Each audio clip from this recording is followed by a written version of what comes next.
Hello all, welcome to BPCS 186 managing stress. അപ്പം ഇതൊരു പുതിയ പേപ്പറാണ്. കംപ്ലീറ്റ് ആയിട്ടും സ്ട്രെസ്സിനെ കുറിച്ചാണ് നമ്മൾ ഡീൽ ചെയ്യുന്നത്. ഈ പേപ്പറിലെ യൂണിറ്റ് 1 ആണ് നമ്മൾ ഇന്ന് കാണാൻ പോകുന്നത് കേട്ടോ. അപ്പം അതിൻ്റെ ഇൻട്രൊഡക്ഷൻ, അതിൻ്റെ ടൈറ്റിലാണ് സ്ട്രെസ് ആൻഡ് ഇൻട്രൊഡക്ഷൻ എന്ന് പറയുന്നത്. അപ്പോൾ സ്ട്രെസ്സിൻ്റെ ബേസിക് ആയിട്ടുള്ള കൺസെപ്റ്റുകളാണ് നമ്മൾ ഇന്ന് പഠിക്കാൻ പോകുന്നത്.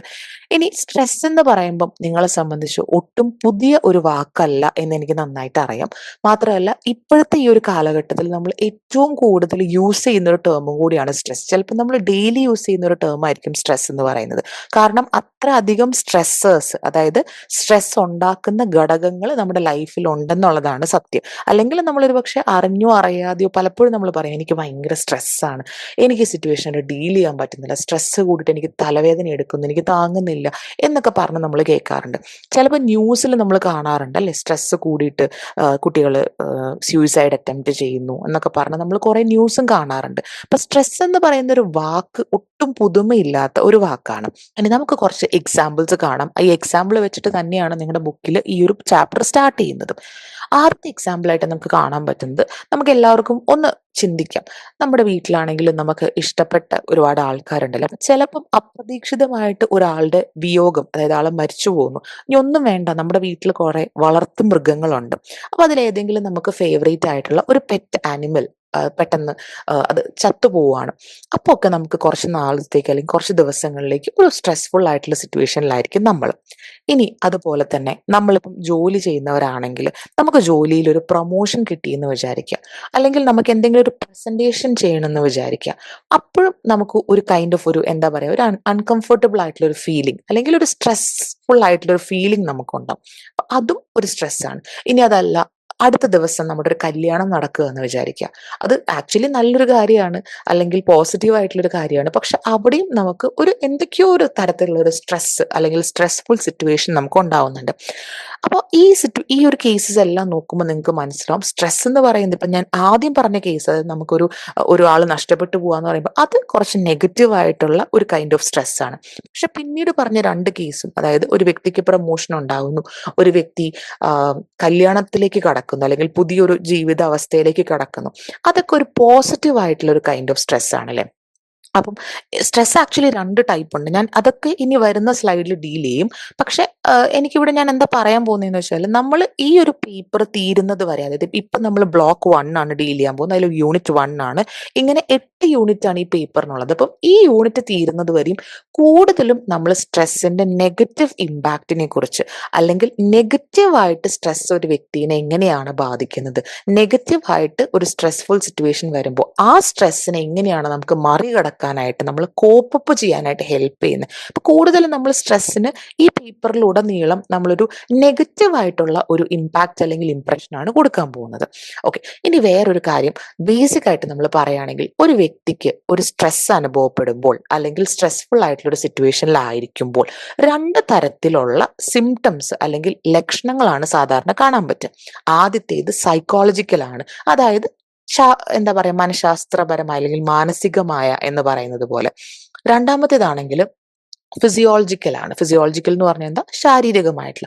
അപ്പം ഈ മാനസികമായിട്ടുള്ള സിംറ്റംസ് എന്ന് പറയുമ്പോൾ എന്തൊക്കെയാണ്, നമുക്ക് ചിലപ്പം പെട്ടെന്നൊരു പേടിയായിരിക്കാം, അല്ലാന്നുണ്ടെങ്കിൽ നമുക്ക് പെട്ടെന്ന് എന്തെങ്കിലും നമ്മൾ ഇല്ലാത്ത കാര്യങ്ങൾ കേൾക്കുന്നു, അല്ലെങ്കിൽ നമ്മൾ കാണാത്ത കാര്യങ്ങൾ കാണുന്നു, അങ്ങനെ ഈ ഹാലുസിനേഷൻ ഡെല്യൂഷൻ പോലത്തെ എന്തെങ്കിലും ഒരു സിറ്റുവേഷൻസ് ആയിരിക്കാം, പെട്ടെന്നുണ്ടാവുന്ന ഒരു മറവി ആയിരിക്കാം. ഇതൊക്കെയാണ് മാനസികമായിട്ടുള്ള സിംറ്റംസ്. ഇനി എന്തൊക്കെയാണ് ശാരീരികമായിട്ടുള്ള സിംറ്റംസ്, നമുക്ക് സ്ട്രെസ് കൂടുമ്പോൾ തലവേദന ഉണ്ടാവുന്നു, പെട്ടെന്ന് നമ്മുടെ നെഞ്ചിടിപ്പ് കൂടുന്നു, അതുപോലെ പെട്ടെന്ന് നമുക്ക് നെഞ്ചുവേദന ഉണ്ടാവുന്നു, അല്ലെങ്കിൽ നമുക്ക് ശരീരവേദന ഉണ്ടാവുന്നു. ഇതൊക്കെയാണ് ശാരീരികമായിട്ടുള്ള അല്ലെങ്കിൽ ഫിസിയോളജിക്കൽ ആയിട്ടുള്ള സിംറ്റംസ് ആയിട്ട് നമുക്ക് കാണാൻ പറ്റും. അപ്പം ഇത് ബേസിക് ഒരു ഇൻട്രൊഡക്ഷൻ ആയിട്ട് മാത്രം നിങ്ങൾ കണക്കാക്കിയാൽ മതി. ഞാനിപ്പോൾ ഈ പറഞ്ഞ ഓരോ ടോപ്പിക്കിനെ കുറിച്ചും ഇനി വരുന്ന സ്ലൈഡിൽ നമ്മൾ ഡീറ്റെയിൽ ആയിട്ട് ഡിസ്കസ് ചെയ്യുന്നതായിരിക്കും. ഓക്കെ, ഇനി സ്ട്രെസ്സിനെ കുറിച്ച് പറയുമ്പം സ്ട്രെസ് എന്നുള്ളൊരു വാക്ക് ലാറ്റിൻ വേർഡ് ആയിട്ടുള്ള സ്ട്രിംഗർ എന്നുള്ള വാക്കിൽ നിന്നാണ് ഉത്ഭവിച്ചത്. ഓക്കെ. അതിന്റെ അർത്ഥം ടു ഡ്രോ ടൈറ്റ് എന്നാണ്. അതായത് നമുക്കിപ്പോൾ പറയാം ഒരു വ്യക്തിയെ വരിഞ്ഞു മുറുകുന്ന അല്ലെങ്കിൽ ഒരു വ്യക്തിയെ കീഴ്പ്പെടുത്തുന്ന ഒരു കാര്യം. ആ തരത്തിൽ നമുക്ക് സ്ട്രെസ്സിനെ വളരെ ബേസിക് ആയിട്ട് മനസ്സിലാക്കിയെടുക്കാം. ഇനി ഞാൻ നേരത്തെ പറഞ്ഞതുപോലെ തന്നെ നമ്മുടെ ഡെയിലി ലൈഫിൽ യൂസ് ചെയ്യുന്ന ഒരു ടേമാണ് സ്ട്രെസ് എന്ന് പറഞ്ഞാൽ. അതിപ്പോൾ നമ്മുടെ ബന്ധങ്ങളുടെ കേസിലായിരിക്കാം, നമ്മൾ ജോലി ചെയ്യുന്ന ഇടങ്ങളിലുള്ള സ്ട്രെസ് ആയിരിക്കും, സ്കൂളിലുള്ള സ്ട്രെസ് ആയിരിക്കാം, വീട്ടിലുള്ള സ്ട്രെസ് ആയിരിക്കും. അങ്ങനെ സ്ട്രെസ് പല തലങ്ങളിൽ നമുക്ക് ഡിസ്ക്രൈബ് ചെയ്യാനായിട്ട് പറ്റും. ഇനി അടുത്തൊരു ടേമാണ് കൺസെപ്റ്റ് ഓഫ് സ്ട്രെസ് എന്ന് പറയുന്നത്. അപ്പം ഏതാണ്ട് 17ാമത്തെ നൂറ്റാണ്ടിലേക്ക് വരുന്ന സമയത്ത്, അതായത് അത്രയും പഴക്കം തൊട്ടേ നമുക്ക് സ്ട്രെസ്സിനെ കുറിച്ച് ഡിഫൈൻ ചെയ്യുന്നുണ്ട്. അപ്പോൾ ഏതാണ്ട് 17ാമത്തെ നൂറ്റാണ്ടിൽ വരുമ്പോൾ തൊട്ട് സ്ട്രെസ്സിനെ കുറിച്ച് പറയുന്നത് ഒരു വ്യക്തി വളരെ അടുത്ത് അനുഭവിക്കുന്ന ചില കാര്യങ്ങൾ അല്ലെങ്കിൽ ചില ബുദ്ധിമുട്ടുകൾ അല്ലെങ്കിൽ ചില പ്രയാസങ്ങളെയൊക്കെയാണ് സ്ട്രെസ് എന്നുള്ളൊരു വാക്കുകൊണ്ട് ഉദ്ദേശിക്കുന്നത്. ഇനി അത് നേരെ 18ാമത്തെ നൂറ്റാണ്ടിലേക്ക് വരുന്ന സമയത്ത് ഒരു വ്യക്തിക്ക് അതായത് ഈ പ്രഷർ അല്ലെങ്കിൽ സ്ട്രെയിൻ അല്ലെങ്കിൽ ഫോഴ്സ് എന്നുള്ള വാക്കുകൾ വെച്ചിട്ട് അതിനെയാണ് സ്ട്രെസ് എന്നുള്ളത് കൊണ്ട് ഉദ്ദേശിച്ചിരുന്നത്. അപ്പൊ 17ാമത്തെ നൂറ്റാണ്ടിലും 18ാമത്തെ നൂറ്റാണ്ടിലും വരുന്ന വ്യത്യാസം നിങ്ങൾക്ക് മനസ്സിലായി കാണും. അപ്പൊ എന്ത് തന്നെയാണെങ്കിലും ആദ്യം സ്ട്രെസ്സിനെ കുറിച്ച് പറയുന്ന സമയത്ത് ഇതൊരു എക്സ്റ്റേണൽ സ്റ്റിമുലസ് ആയിട്ടാണ് കൺസിഡർ ചെയ്യപ്പെട്ടത്. എക്സ്റ്റേണൽ സ്റ്റിമുലസ് എന്ന് പറഞ്ഞാൽ എന്താണ്? ഒരു വ്യക്തിയുടെ ചുറ്റുമുള്ള അന്തരീക്ഷത്തിൽ നിന്ന് അല്ലെങ്കിൽ എൻവയൺമെന്റിൽ നിന്ന് ഉത്ഭവിക്കുന്ന ഒരു കാര്യമായിരുന്നു സ്ട്രെസ് എന്ന് പറയുന്നത്. പക്ഷെ പിന്നീട് വ്യക്തികൾ മാറി വന്ന് സ്ട്രെസ്സിനെ കുറിച്ചുള്ള വിവരണങ്ങൾ ഡിസ്ക്രിപ്ഷനൊക്കെ മാറി വരുന്നതനുസരിച്ച് പിന്നീട് ഒരു വ്യക്തി അനുഭവിക്കുന്ന ചില ഡിസ്റ്റർബൻസ് അല്ലെങ്കിൽ ബുദ്ധിമുട്ടുകളോടുള്ള ഒരു റിയാക്ഷൻ അല്ലെങ്കിൽ അതിനോടുള്ള റെസ്പോൺസ്, ആ ഒരു കാര്യത്തിനെയാണ് പിന്നീട് വന്നപ്പം സ്ട്രെസ് എന്നുള്ളത് കൊണ്ട് ഉദ്ദേശിക്കുന്നത്. അപ്പൊ ആദ്യം ഒരു വ്യക്തിയുടെ ചുറ്റുമുള്ള അന്തരീക്ഷത്തിൽ നടക്കുന്ന ചില കാര്യങ്ങൾ ആണ് സ്ട്രെസ് എന്നുള്ളത് കൊണ്ട് ഉദ്ദേശിച്ചാൽ പിന്നീട് വിവരണങ്ങൾ മാറ്റി വരുംതോറും ഒരു ചില ബുദ്ധിമുട്ടുകളോട് ആ വ്യക്തി എങ്ങനെ പ്രതികരിക്കുന്നു അല്ലെങ്കിൽ ആ വ്യക്തിക്കുള്ള റിയാക്ഷൻ അല്ലെങ്കിൽ റെസ്പോൺസിനെയാണ് സ്ട്രെസ് എന്നുള്ളത് കൊണ്ട് ഉദ്ദേശിക്കുന്ന ആ ഒരു ലെവലിലേക്ക് അതിന്റെ വിവരണം മാറി വന്നു. അപ്പൊ ഇതാണ് സ്ട്രെസ്സിന്റെ ഒരു കൺസെപ്റ്റ് എന്ന് പറഞ്ഞു കഴിഞ്ഞാൽ. ഇനി നമ്മൾ സ്ട്രെസ്സിന്റെ ഡെഫിനിഷനിലേക്ക് കടക്കുന്ന സമയത്ത് ഏറ്റവും എന്താ പറയാ, കുറെ ഡെഫിനിഷൻസ് കൊടുത്തിട്ടുണ്ട്. അതിൽ തന്നെ ഹാൻഡ് സെല്ലിയുടെ ഡെഫിനിഷനൊക്കെ ഇമ്പോർട്ടൻ്റ് ആയിട്ടുള്ള അല്ലെങ്കിൽ എല്ലാ ഡെഫിനിഷനും ഇമ്പോർട്ടൻ്റ് ആണ്. പക്ഷെ എന്നിരുന്നാലും ഹാൻഡ് സെല്ലിയൊക്കെ വളരെ ഫേമസ് ആയിട്ടുള്ള ഒരു വ്യക്തിയാണ്. അപ്പൊ അദ്ദേഹത്തിന്റെ ഡെഫിനിഷനിൽ പറയുന്നത് it is a response of the body to certain demand എന്നാണ് പറയുന്നത്. അപ്പോൾ ബോഡി എന്ന് പറയുന്ന സമയത്ത് ഒരു വ്യക്തിനെയാണ് സൂചിപ്പിക്കുന്നത്. ആ വ്യക്തി, അതായത് ഏതൊരു വ്യക്തിയുടെ മേലുണ്ടാവുന്ന ചില ഡിമാൻഡിനോടുള്ള ഒരു റിയാക്ഷൻ അല്ലെങ്കിൽ റെസ്പോൺസ് ആണ് സ്ട്രെസ് എന്നാണ് പറയുന്നത്. അപ്പം ഇപ്പം നമ്മൾ ഉദ്ദേശിക്കുക ഒരു എക്സാമിനേഷൻ നടക്കുന്ന ഒരു ദിവസമാണ് നമുക്ക് സ്ട്രെസ് അനുഭവപ്പെടുന്നതെന്ന് വിചാരിക്കുക. ആ ഒരു സമയത്ത് ഒരു വ്യക്തിക്ക് ഉണ്ടാവുന്ന ഒരു എന്താ പറയുക, ഡിമാൻഡ് എന്താണ്? ഒരു പരീക്ഷ നടക്കണം. അപ്പോൾ സ്വാഭാവികമായിട്ടും നല്ല രീതിയിൽ പരീക്ഷ എഴുതണം, പരീക്ഷ പാസ്സാവണം, നല്ല മാർക്ക് വാങ്ങിക്കണം. ഇതൊക്കെയാണ് ആ വ്യക്തിയുടെ മേൽ വരുന്ന ഡിമാൻഡ് എന്ന് പറയുന്നത്. അപ്പൊ അതിനോട് ആ വ്യക്തിയുടെ പ്രതികരണം എങ്ങനെയാണോ അല്ലെങ്കിൽ ആ വ്യക്തി എങ്ങനെയാണോ പ്രതികരിക്കുന്നത് അതിനെയാണ് നമ്മളുടെ സ്ട്രെസ് എന്നുള്ള ടേം കൊണ്ട് ഉദ്ദേശിക്കുന്നത്. അപ്പൊ ഇത് പരീക്ഷയ്ക്ക് മാത്രമല്ല, ഏത് എക്സാമ്പിൾ വെച്ചിട്ട് നിങ്ങൾക്ക് ഈ ഒരു സിറ്റുവേഷൻ മനസ്സിലാക്കാം. ഇനി ഇവിടെ ഞാൻ റെസ്പോൺസ് നോൺ സ്പെസിഫിക് ആണെന്ന് ബ്രാക്കറ്റിൽ ഇട്ടിട്ടുണ്ട്. അതായത് എന്ത് തരത്തിലുള്ള റെസ്പോൺസ് ആണ് എന്നുള്ളത് ഹാൻഡ് സെല്ലിയുടെ വ്യക്തമാക്കിയിട്ടില്ല. കാരണം ഇത് സ്ട്രെസ്സിന്റെ തന്നെ ആദ്യം വരുന്ന ഒരു ഡെഫിനേഷനാണ്. അപ്പം എന്ത് തരത്തിലാണ് ആ ഒരു വ്യക്തി റെസ്പോണ്ട് ചെയ്യുക, അതായത് ഞാൻ നേരത്തെ പറഞ്ഞതുപോലെ തന്നെ സൈക്കോളജിക്കൽ ആയിട്ടുള്ള റെസ്പോൺസ് ആണോ, അല്ലെങ്കിൽ ഫിസിയോളജിക്കൽ ആയിട്ടുള്ള റെസ്പോൺസ് ആണോ, അല്ലെങ്കിൽ ഇമോഷണൽ അതായത് വൈകാരികമായിട്ടുള്ള റെസ്പോൺസ് ആണോ, എന്താണ് എന്നുള്ളത് ഹാൻഡ് സെല്ലി വ്യക്തമാക്കിയിട്ടില്ല. അദ്ദേഹം നടത്തിയ പഠനങ്ങളിൽ നിന്ന് അദ്ദേഹം പറഞ്ഞിരിക്കുന്ന ഒരു ഡെഫിനിഷനാണ് it is a response of the body to certain demand. അതായത് നമ്മുടെ ചുറ്റും എന്തെങ്കിലും ഒരു ഡിമാൻഡ് വരുന്ന സമയത്ത് അതിനോടുള്ള റെസ്പോൺസിനെയാണ് അദ്ദേഹം സ്ട്രെസ് എന്നുള്ളത് കൊണ്ട് ഉദ്ദേശിക്കുന്നത്. ഇനി നെക്സ്റ്റ് ഡെഫിനിഷനാണ് ബോം എറ്റോളിന്റെ ഡെഫിനിഷൻ. അപ്പൊ ഈ എറ്റോൾ എന്ന് പറയുമ്പം ഈ ബോം എന്ന് പറയുന്ന വ്യക്തിയുടെ കൂടെ മറ്റു പല വ്യക്തികളും ചേർന്നാണ് ഈ ഡെഫിനിഷൻ കൊണ്ടുവരുന്നത്. അപ്പൊ അങ്ങനെയാണ് നിങ്ങൾക്ക് എറ്റോൾ, അതായത് ETAL എന്ന് പറയുന്ന ആ ഒരു ടേം കാണാൻ പറ്റുന്നത്. അപ്പം രണ്ടാമത്തെ ഡെഫിനിഷൻ ഇങ്ങനെയാണ്: it is a process where stressors threaten and organisms existence and well being എന്നാണ് പറയുന്നത്. സ്ട്രെസ്സർ എന്ന് പറഞ്ഞാൽ എന്താണ്? നമ്മുടെ ചുറ്റും നമ്മുടെ എൻവയൺമെന്റിൽ നമുക്ക് കാണാൻ പറ്റുന്ന ചില സാഹചര്യങ്ങൾ അല്ലെങ്കിൽ ചില ഇവന്റ് അല്ലെങ്കിൽ സിറ്റുവേഷനെയാണ് സ്ട്രെസ്സർ എന്ന് പറയുന്നത്. സ്ട്രെസ്സർ എന്ന് പറഞ്ഞു കഴിഞ്ഞാൽ സ്ട്രെസ് ഉണ്ടാക്കുന്ന ഒരു ഘടകം, അതിനെയാണ് നമ്മൾ സ്ട്രെസ്സർ എന്നുള്ളതുകൊണ്ട് ഉദ്ദേശിക്കുന്നത്. അപ്പൊ അത് എന്തുമാവാം, മറ്റൊരു വ്യക്തിയാവാം, അല്ലെങ്കിൽ നമ്മുടെ എന്തെങ്കിലും ഒരു ജീവിത സാഹചര്യമാവാം, നമ്മുടെ ചുറ്റുമുള്ള എന്താ പറയാ എൻവയൺമെന്റിൽ നടക്കുന്ന മാറ്റങ്ങൾ മാറ്റങ്ങളാവാം, എന്തിനേയും നമുക്ക് സ്ട്രെസ്സറായിട്ട് കണക്കാക്കാം. ഓക്കെ. അപ്പം ഇതിനൊരു എക്സാമ്പിൾ പറയുകയാണെങ്കിൽ ഞാൻ ആദ്യമേ തന്നെ ഒരു എക്സാമ്പിൾ തന്നു. നമ്മുടെ കൂടെ നമുക്ക് ഏറ്റവും പ്രിയപ്പെട്ട ഒരു വ്യക്തി മരിച്ചുപോയി. ഓക്കെ. അപ്പം ആ വ്യക്തിയുടെ മരണം വഴി തീർച്ചയായിട്ടും നമ്മളെ അത് ഒരുപാട് ബാധിക്കുന്നു. നമ്മുടെ എക്സിസ്റ്റൻസിനെ, നമ്മുടെ നിലനിൽപ്പിനെ, നമ്മുടെ ജീവിതത്തെ, നമ്മുടെ വെൽബീയിങ്ങിനെയൊക്കെ അത് ബാധിക്കുന്നുണ്ട്. അപ്പൊ അത്തരത്തിലുള്ള ഈ അപ്പൊ ഈ ഒരു മരണത്തിനെയാണ് നമ്മൾ സ്ട്രെസ്സർ എന്ന് പറയുന്നത്. കാരണം അതാണ് നമുക്ക് സ്ട്രെസ് ഉണ്ടാക്കുന്നത്. അപ്പൊ അത്തരത്തിലുള്ള ഒരു പ്രോസസ്സാണ് ഇവിടെ ബോമെറ്റോൾ സ്ട്രെസ്സിന് ഒരു ഡെഫിനിഷൻ ആയിട്ട് പറയുന്നത്. ഓക്കെ. ഇനി അടുത്തത് തേർഡ് വൺ ഷാഫറിന്റെ ഡെഫിനിഷൻ ആണ്. It is the arousal of mind and body in response to demands made on them. ഇത് ഏതാണ്ട് ഹാൻസെലിയുടെയും ബോമെറ്റോളിന്റെ ഒക്കെ ഡെഫിനിഷൻ പോലെ തന്നെയാണ്, വ്യത്യാസമൊന്നുമില്ല. നമ്മുടെ എന്താ പറയാ, ഒരു വ്യക്തിക്ക് ഉണ്ടാവുന്ന ഡിമാൻഡ്സിനോട് നമ്മുടെ മനസ്സും ശരീരവും എങ്ങനെ പ്രതികരിക്കുന്നു അതിനെയാണ് ബേസിക്കലി സ്ട്രെസ് എന്നുള്ളത് കൊണ്ട് ഉദ്ദേശിക്കുന്നത്. അതാണ് ഈ തേർഡ് ഡെഫിനിഷനിൽ പറയുന്നത്. ഇനി നാലാമത്തെ ഡെഫിനിഷൻ ലസാറസ് ആൻഡ് ഫോക്മാന്റെ ഡെഫിനിഷൻ ആണ്.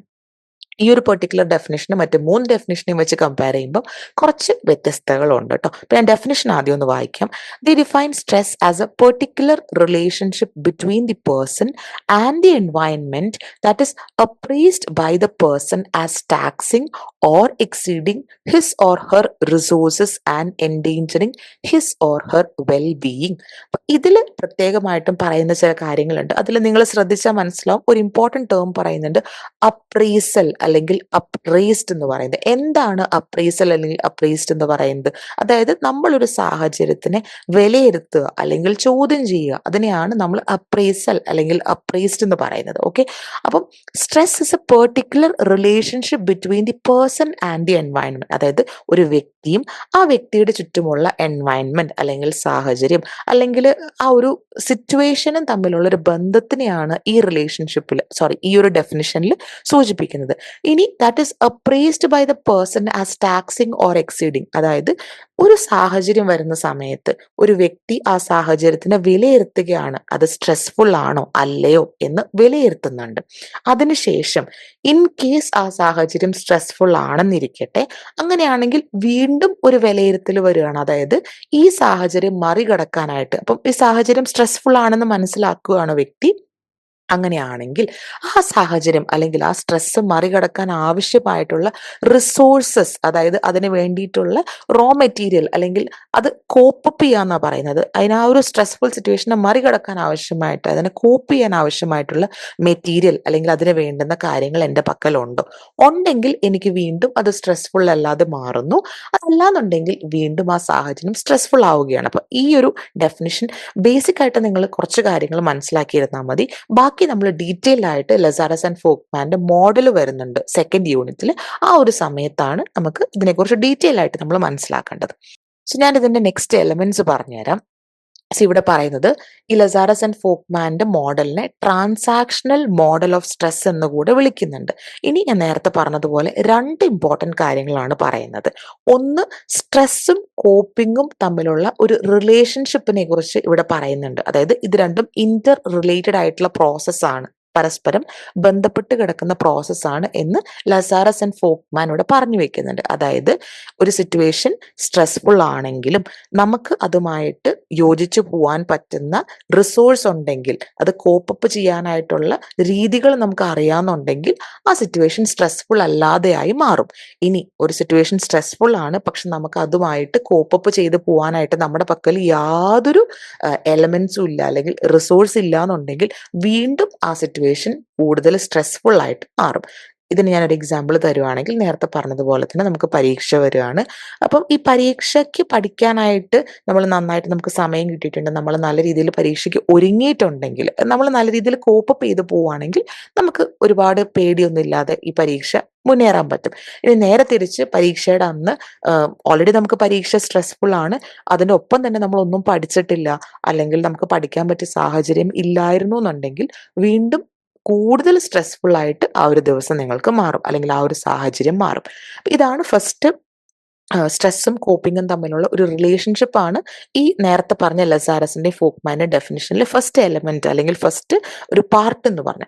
ഇനി രണ്ടാമത്തെ നോക്കൂ, highlighting the relationship between an individuals interpretation of an event and it's impact on their stress experience. അതായത് ആദ്യമായിട്ട് നമ്മളൊരു സാഹചര്യത്തിന്, അതിനെയാണ് ഒരു ഈവന്റിനെ ഇന്റർപ്രറ്റ് ചെയ്യുക എന്ന് പറയുന്നത്, ഒരു സാഹചര്യത്തിനെ എങ്ങനെ വിലയിരുത്തുന്നു എന്നുള്ളതനുസരിച്ചാണ് ആ സാഹചര്യം നമുക്ക് സ്ട്രെസ്ഫുൾ ആണോ അല്ലയോ എന്ന് അങ്ങനെയായി മാറുന്നത്.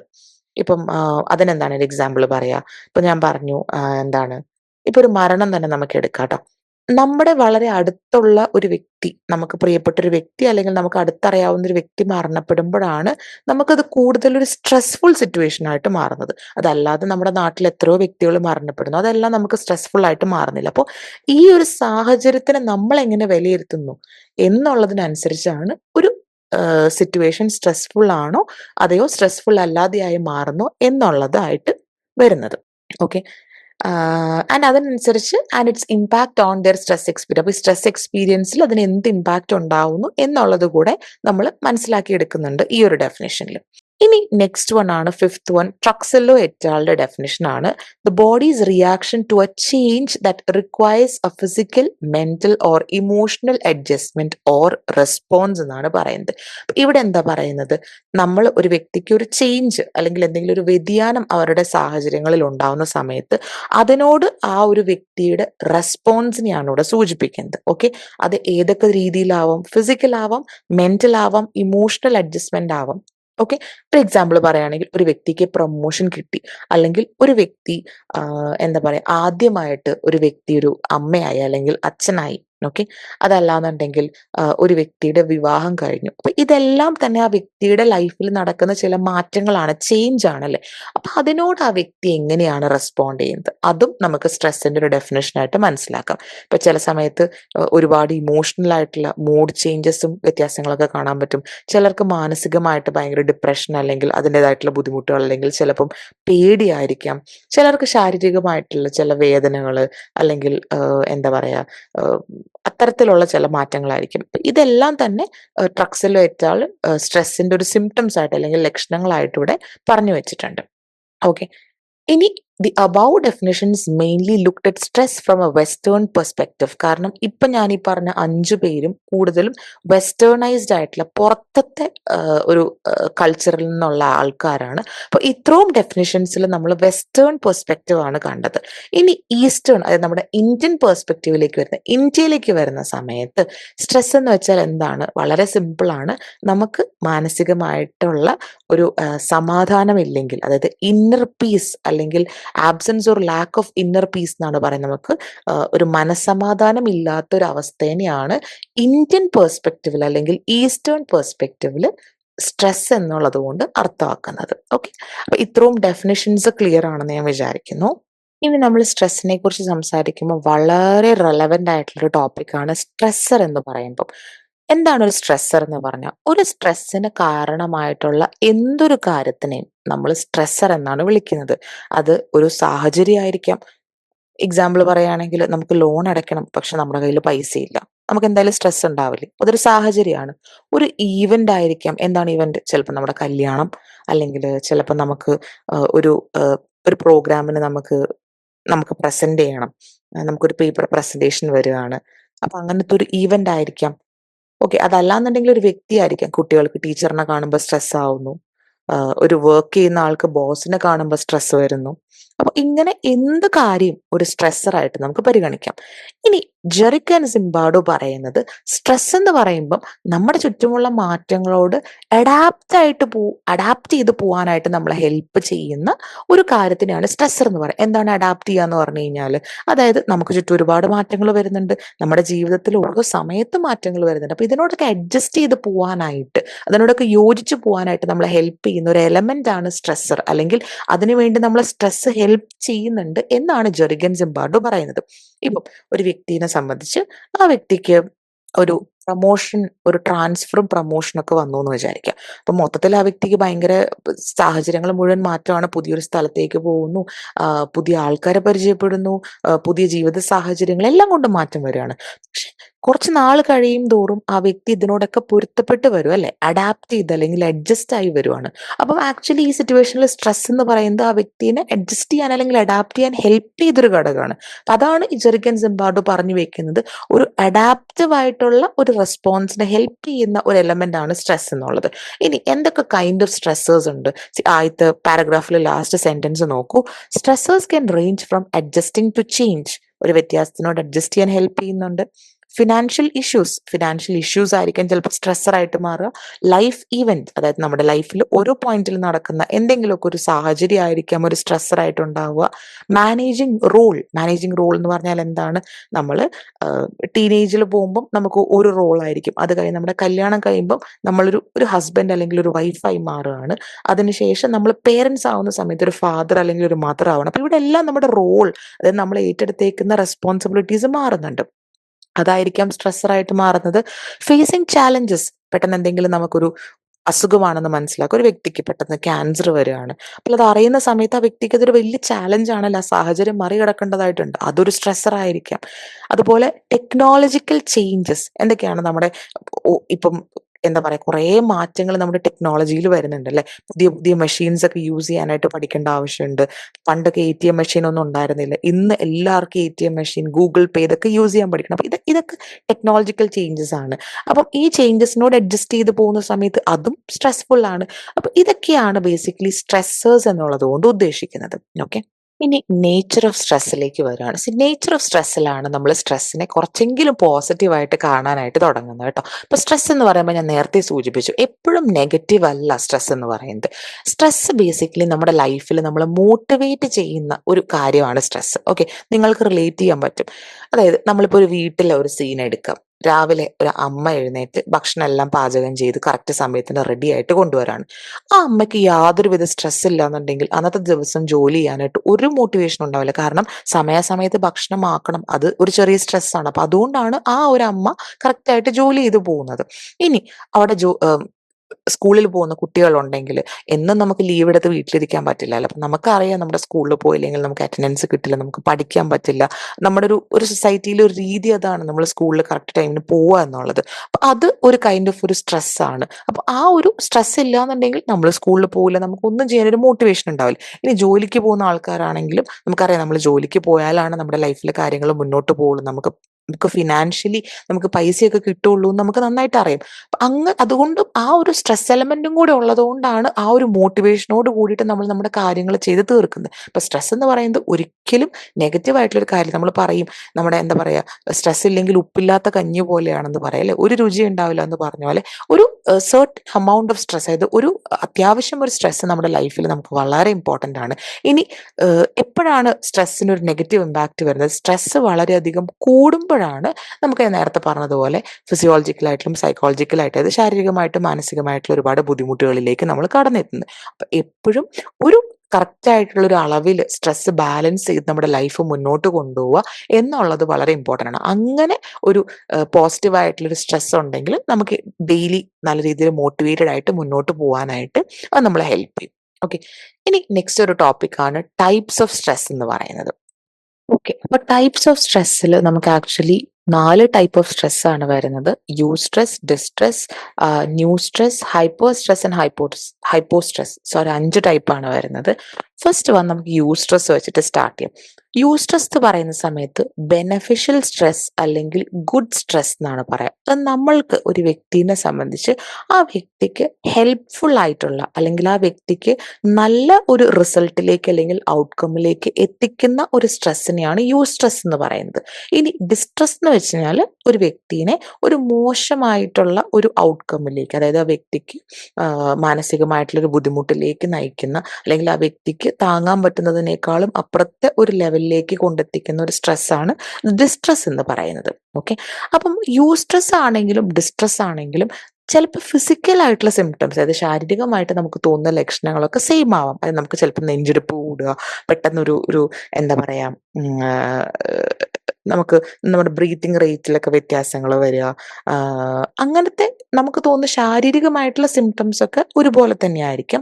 പക്ഷേ ഞാൻ നേരത്തെ പറഞ്ഞതുപോലെ അതിൻ്റെ റിസൾട്ടാണ്, അതായത് യൂസ്ട്രസ് എന്ന് പറയുമ്പം നമുക്ക് ആ സ്ട്രെസ് അനുഭവിക്കുന്ന സമയത്തും നമുക്കൊരു എക്സൈറ്റ്മെന്റ് അല്ലെങ്കിൽ ഒരു സന്തോഷം, അല്ലെങ്കിൽ എന്താ പറയുക, ഒരു ഹാപ്പിനെസ് ഒക്കെ ആയിരിക്കും. പക്ഷെ ഡിസ്ട്രസ് ഇതുപോലെ തന്നെ സ്ട്രെസ്ഫുൾ ആണ്.